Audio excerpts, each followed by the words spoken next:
Sign up at npr.org/newsletter/indicator. Support for Planet Money comes from Charles Schwab, offering investors choices like full-service wealth management, advice, investing, and trading on Thinkorswim. Learn more at schwab.com. You're listening to All Things Considered from NPR News.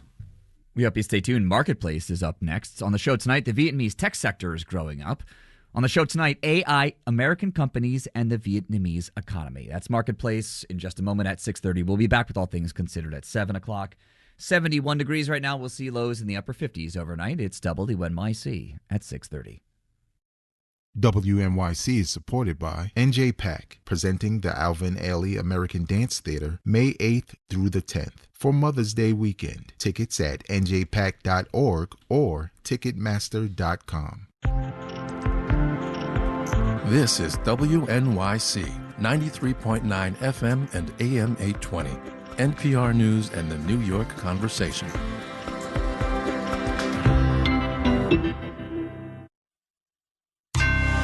Marketplace is supported by Ninja One, unifying IT operations for businesses globally with solutions to support IT resilience and operational efficiency. Unify IT, simplify work. Ninja One. Okay, everything is good now, economy-wise, right? From American Public Media, this is Marketplace. Marketplace is supported by The Economist, providing reporting and analysis on global politics, economics, science, and culture, covering international trends and emerging issues shaping the world today. More information at economist.com. And by BMC. BMC helps customers worldwide run and modernize their businesses by automating, managing, and optimizing complex IT environments. Learn more at bmc.com. And by Fidelity. A dedicated advisor can help create a comprehensive wealth plan. Investment minimums apply. Fidelity Brokerage Services, LLC.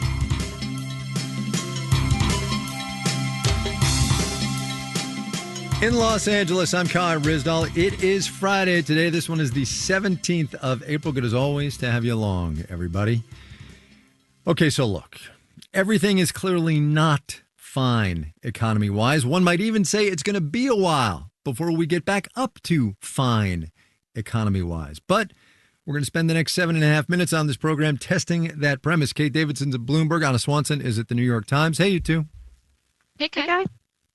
Kate, you get to go first. There is a truce in various stages of being denied or reinforced by either one of the parties. And we obviously hope it holds. We are, though, a long way from normal, and I would like you to just expound on that for a little bit. Sure. So obviously the news from today on the Strait of Hormuz reopening and the potential for a peace deal is undoubtedly really good news. I mean, we're seeing markets just surge on this news. Of course, there's not a lot of nuance sometimes in the way that investors react. They're reacting. It's a big sigh of relief, right? But ultimately, it's, as you said, it's just going to take time for things to normalize.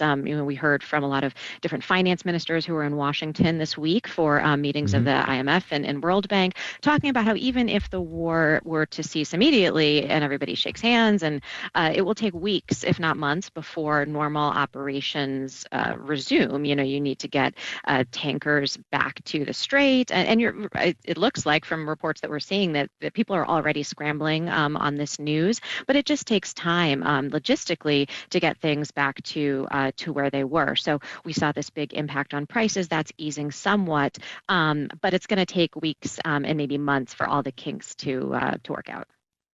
Anna Swanson, if you are running a shipping company and you're worried about, first of all, the physical threat, but also insurance and logistics, what is your risk tolerance at this point? You've been cooped up in the Gulf for 45 days, whatever it is. What are you thinking about? Yeah, I think it depends on the situation. So there are ships that have been stuck in the strait, and I think those could probably move through quickly if conditions start to open up. But, for other ships, there's still a lot of uncertainty about this truce, and it was formed quickly. It seems like it could quickly crumble. There are some inconsistencies. The president had said, for example, that the U.S. blockade will remain in place until negotiations are complete. Iran has said that it opposed the blockade, may take countermeasures against it. Also, I understand the route that's open runs close to the Iranian coastline, whereas most of it, the main lanes that were used before still have mines in them, and Iran is not necessarily able to locate all of those mines. So, really still significant problems for the shipping industry. Things can get better, but as Kate said, most likely it'll take, a matter of weeks, not days, and it will probably still be more expensive to insure those ships. There will be less traffic, less supply, which still means somewhat higher prices at least. Right, and things will be just congested kind of globally. Kate, the Federal Reserve meets in about 10 days. They have said, the governors who've been speaking and the regional Fed presidents, that they're going to try to look through this energy shock. My question is, how are they going to do that with any sense of what's on the other side? Because as you pointed out a couple of minutes ago, we're weeks, if not months, from normal. Right. Well, I think it's interesting that in the past few days, you have heard more sort of more of a cautionary tone from some of them. New York Fed President John Williams yesterday said that it makes sense that the Fed isn't giving a lot of guidance on where rates are headed. The Fed always responds slowly to these kinds of things. If markets are immediately doing a U-turn today, the Fed is like the opposite. They want to wait. They want to really see if this is going to last. They want to see how it all shakes out. But they're really worried. And what we heard from Fed Governor Chris Waller, they seem to be much more concerned about the possibility that the higher energy prices could feed through to other areas. And we even maybe have seen a little bit of that. And the worry is that leads to something more persistent, and then it starts to affect and shape the way people perceive inflation, the way that they, the direction that they think it's headed. Right. And that's what they pay really close attention to, because that could fuel more, increasing price pressures. So I think that they're not going to make any sudden moves, and they may look through the shock if things start to improve quickly. But I think it will be a while before they'll feel comfortable cutting rates again, unless something weakens materially, say with the labor market, that they feel like they have to respond to sooner. Anna Swanson, I want to get you to trade your sort of stock and trade, if you will, at the New York Times recently. Refunds for tariffs may be coming next week. And I guess my question really is I'm assuming it's going to be messy. My question to you, the expert, is how messy is it going to be? Yeah, I agree. It's going to be pretty messy. So the government portal opens Monday. So we'll actually see the first refunds kind of start to move through the system soon. But everybody I talk to is expecting it to be a long process. There's over $100 billion at stake here to be returned. There's a lot of complexity to the different entries. I was talking with some companies over the last couple of days about their expectations, their difficulties. A lot of them are looking forward to getting that money back, but they've just found the system really wonky so far. There are a variety of fees they've paid that, won't be refunded. And they're saying it's really just hard for businesses to plan, not knowing when they could get this money back. Paying it was a surprise. Getting it returned is also a surprise. And then, of course, there are more tariffs on the way that the president is using to replace these levies, coming this summer. So, yeah, I don't expect this story to be over anytime soon, unfortunately, for the businesses. Anna, really quickly, just on that last word, businesses. These are refunds that would be going to businesses, not you, me, and your neighbor down the street. That's true, except in some cases you may have gotten a bill for a tariff if you were importing something directly. I've gotten a lot of, emails about that, like my sweater. But yeah, no, typically it's businesses. There is a lot of uncertainty about how this kind of shakes out through the supply chain. So if somebody imported a product and then they paid the tariff and they passed that tariff on to a customer, whether that's another business or a person, are they going to get any of that tariff back? And I do think we could see kind of a proliferation of contract disputes between different companies as they try to vie for some of that money. Right. Kate Davidson, real quick, if we've still got you on the line, I know your sound has been a little splotchy. 45 seconds on this next answer, if you are still there. The United States has mostly, except for some higher energy prices, been okay through this war economically. Europe and Asia, not so. Talk to me about that breakdown and what you think it bodes for the global economy. Sure. Well, talking again about just this gathering of finance ministers this week, I think there was a definite sense of frustration among the ministers there that the U.S. is not really engaging all that much, is not playing the leadership role that it typically would have, and some comments to the effect of, the president of Donald Trump is not really taking the rest of the world, the impact on the rest of the world into account. So I do think there's some frustration there. I think that we saw Secretary Scott Bessent, the Treasury Secretary, kind of attending these one-on-one meetings, but not really leading these, looking to form some kind of consensus or understanding about where this is all headed. So I'm not sure that that's a huge change. It's a change perhaps at the IMF and World Bank forums, but kind of fits with what we've been seeing, with just frayed relations with allies and other countries around the world. We would all like some clarity on where this is all going. Kate Davidson and Bloomberg, Anna Swanson at the New York Times on a Friday afternoon. Thanks, you two. Thanks so much. Have a nice weekend. On Wall Street today, we talked about it just a little bit. Kate did. There was some exuberance in the capital and commodities markets today. I will let you decide whether it was irrational or not. Yes, that was an Alan Greenspan joke. Details, numbers when we get there.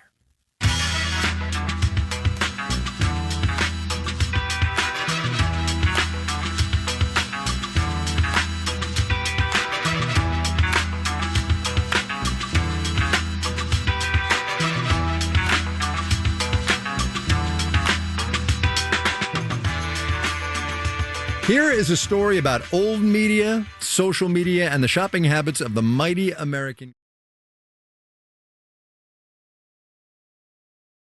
consumer. After 40 some odd years of broadcasting retail commerce straight into people's living rooms, QVC has filed for Chapter 11 bankruptcy protection. The owner of HSN, once upon a time called the Home Shopping Network, says it is going to keep operating while it's in bankruptcy court and that it hopes to get out of bankruptcy protection soon. The plan seems to be to use the time to go all in on live social shopping, near real-time retail on social media and streaming and e-commerce sites. Marketplace's Kristen Schwab has more. QVC is sort of the original player in real-time retail, and it's still selling. Here's one segment from its broadcast today. Oh, we have another brand new today. Come on. Oh, Yeah. Crystal. There Oh my she gosh. is. Don't you love this? Crystal is posing in a staged living room wearing a bright yellow tracksuit. And the content isn't so different from what you might find on TikTok, the leading social shopping destination by sales. Kim Kardashian was on the platform selling her Skims brand back in December. At its peak, 30,000 people tuned in. Do you guys notice my outfit change? Yes, Isn't it wow. cute? Look at the back. Oh my gosh, that was amazing. On the TikTok shop. Live social shopping is kind of like QVC on steroids. Sky Canavis, a retail and e-commerce analyst at eMarketer, says sales flash on the screen, brands drop limited edition merchandise. It tends to be very interactive because the audience can ask questions, make requests, and there tend to be elements of FOMO to it. It's a bit more in the moment, and there's less friction to buy.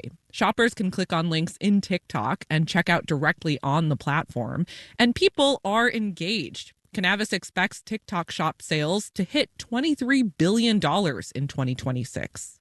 This year, TikTok Shop will actually generate more online sales than Target. A pretty impressive stat, considering the shopping feature was only introduced on TikTok a couple years ago. Katie Hansen, a retail and e-commerce analyst at Mintel, says the products that sell best on social tend to be more affordable goods.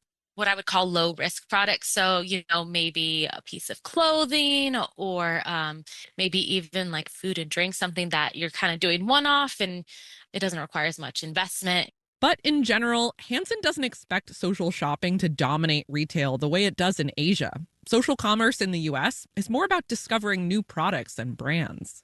It's part of the overall strategy. So it's all working together as this, seamless omni-channel way that consumers are shopping. On social media, online through a website, and in person. I'm Kristen Schwab for Marketplace.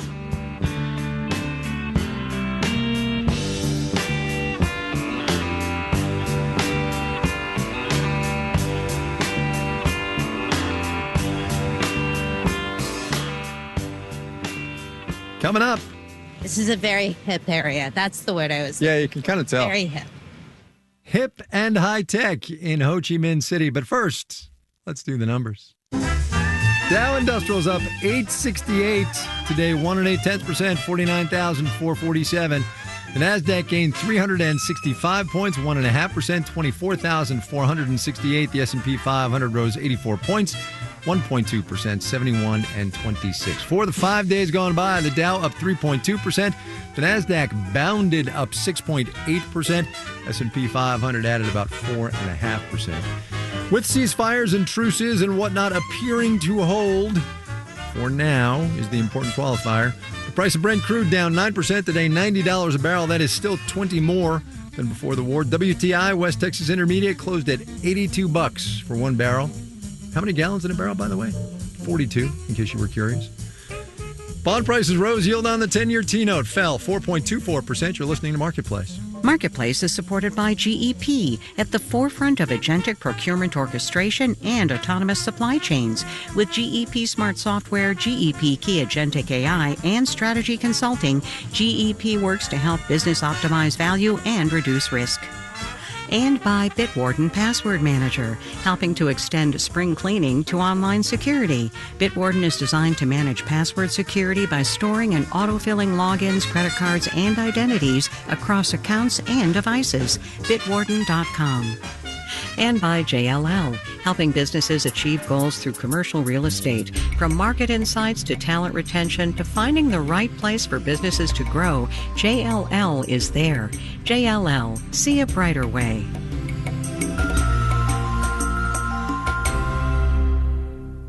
Are you a WNYC monthly sustaining donor? Thank you for helping WNYC thrive. We know your membership is important to you, and it's important to WNYC. If your credit card was recently reissued, please update your information, or better yet, use your checking account, and you won't have to worry about expired or replaced cards again.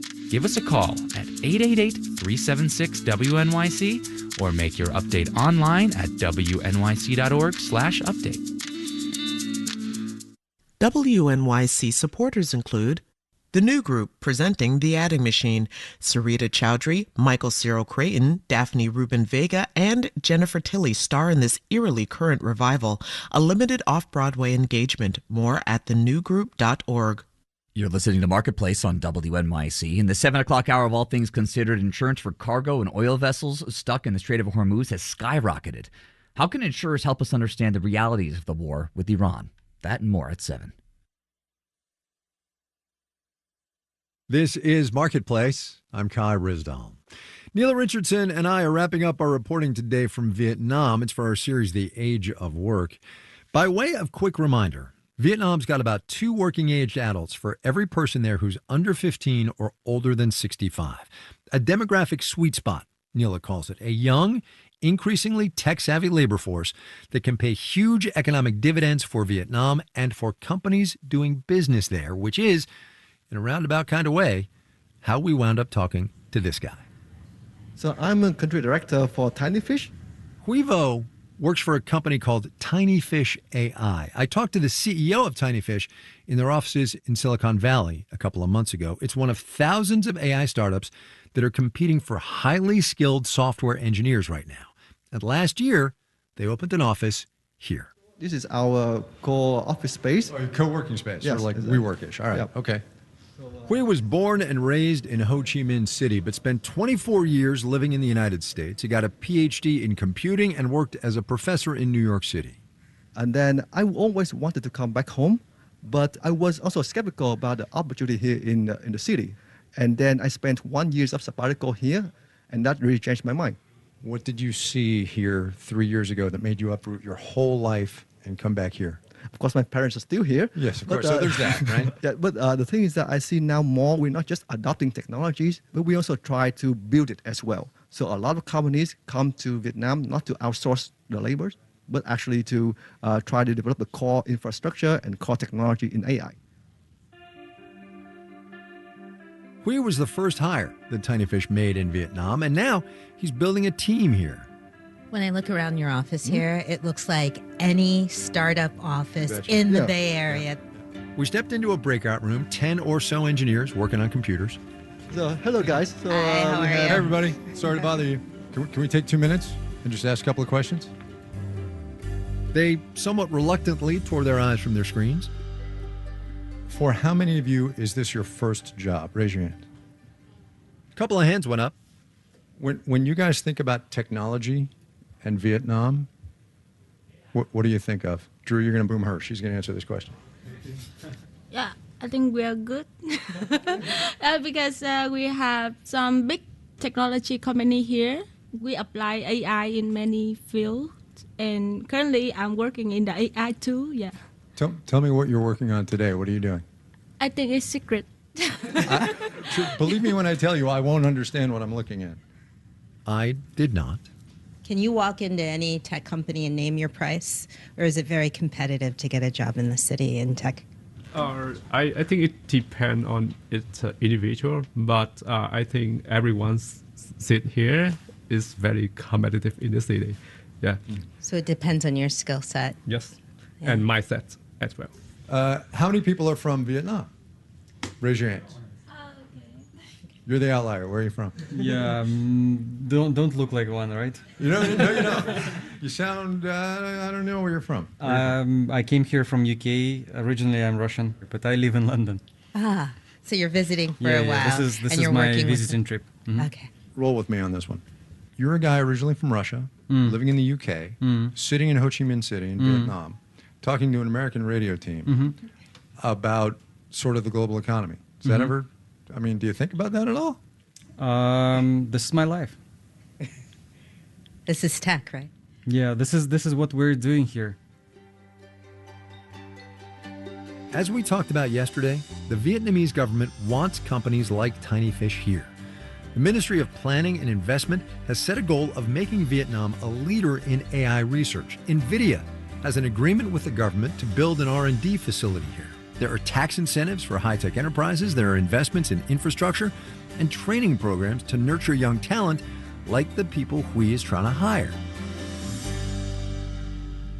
So we have a relationship with a university here. So hopefully the next few years, I hope to see the source from the local talents. This is so interesting because we were talking to a guy running a printing company earlier. And he said, in essence, the same thing about his workforce that you are saying about your workforce, that what you want to do is you want to establish a pipeline so that your workers can grow and so that they can go on and have, fundamentally, this was unsaid, but better lives. Yeah, I think I have this similar tech as him too. So the thing is that now to have the raw talent, something organic growth from the cities is something that we want to be in the long term because that will ensure both the quality as well as that we contribute back to the country and the city. We started this series with the idea that having a large population of working-age people can make your country richer. That's what happened in the United States and Europe in the last century. And now it's happening in Vietnam. Neela and I made one more stop in Ho Chi Minh City. The only question is, which bus am I going to step in front of? This A one. bus That's the bus is I'm going to step safer in front than of. Yep. a motorbike. Yep. Bigger but moves slower. Exactly. Crossing the street is a whole thing here. You kind of have to just go. How about we walk on the sidewalk? But that Well, might now even that there be is a easier. sidewalk. The Tao Dien neighborhood is right on the city's brand new metro line. It opened in 2024, part of the government's infrastructure strategy that I was talking about. This is a very hip area. That's the word I was Yeah, looking you can for. kind of tell. Very hip. Good amount of trees and shops with a decidedly international flair. There's Copenhagen Delights, Oriel Bespoke. You know, Then children's Danish clothes. Luxury Children's Club. As the Vietnamese economy has grown and become more global, like we saw happening at Tiny Fish, this area has become a destination for expats. Here, you can get a churros, Argentinian steakhouse, El Gaucho. New York bagel. And you can tell that the businesses here cater to a more affluent clientele. Chow Chow, gelato. Good gelato day, except it would melt too fast. Have I mentioned that it was hot? Neil and I stopped to talk in the shade. Neil Richardson, here we are. Hot, sweaty, 5 words or less. What do you think of Ho Chi Minh City so far? It is eager, vibrant, lively, and dealing with a ticking demographic time clock. All right, we'll get to the ticking time clock in a minute. In the last couple of days, we've talked to a handful-ish of people, a little bit more. What has struck you?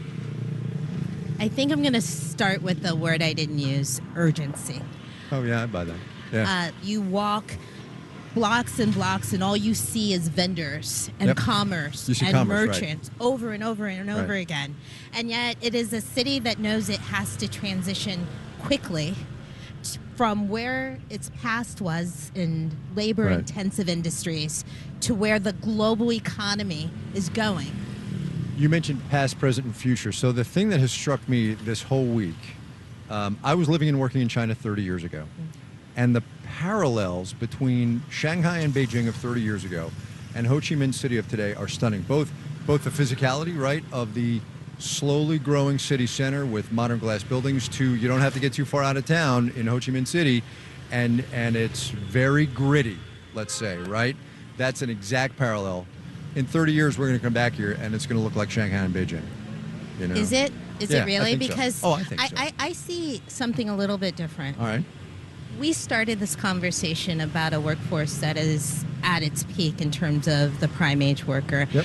And every boss that we talk to, Yep. they're all about their talent. They're All all about it. It about was their remarkable. people. That's great. But then here's where the time clock gets in. Okay.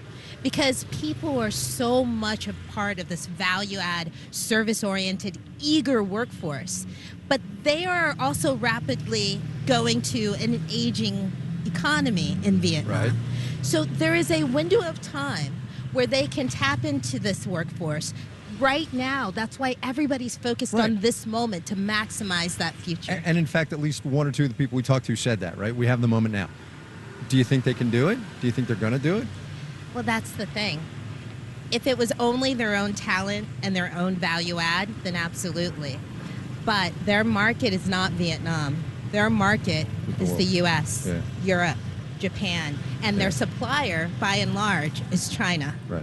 So their future depends on the global economy as much as it depends on the local workforce. Right. There's another thing that has to be said, and I don't know if this is going to hold in the month it's going to take this to get on the air, but they all also mentioned policy instability and geopolitical instability. So that's not nothing. It's not nothing, but it's not nothing we haven't heard before when we talk to U.S. businesses. Uncertainty has been the challenge. Right. Well, there's Ho Chi Minh City in a whirlwind, it has to be said. We're going someplace else eventually, but we get on a plane tomorrow. Yeah. We'll see you back. I'm ready for a cold drink. Our drink of choice, Vietnamese coffee. You should try it if you get a chance.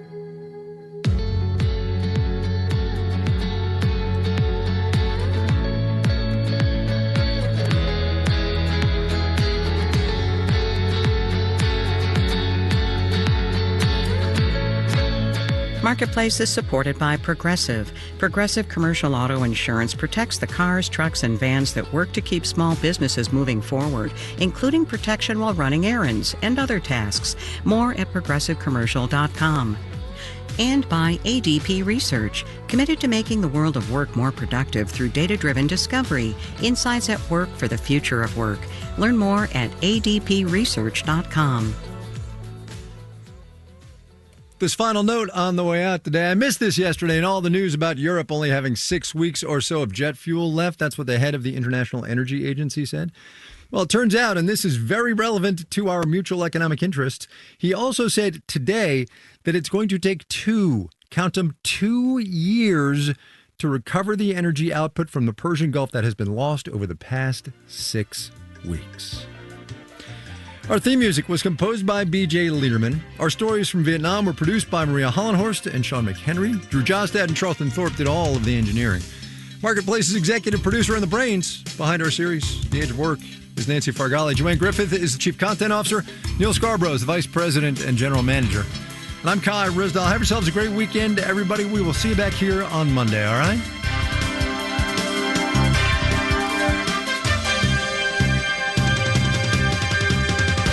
This is APM.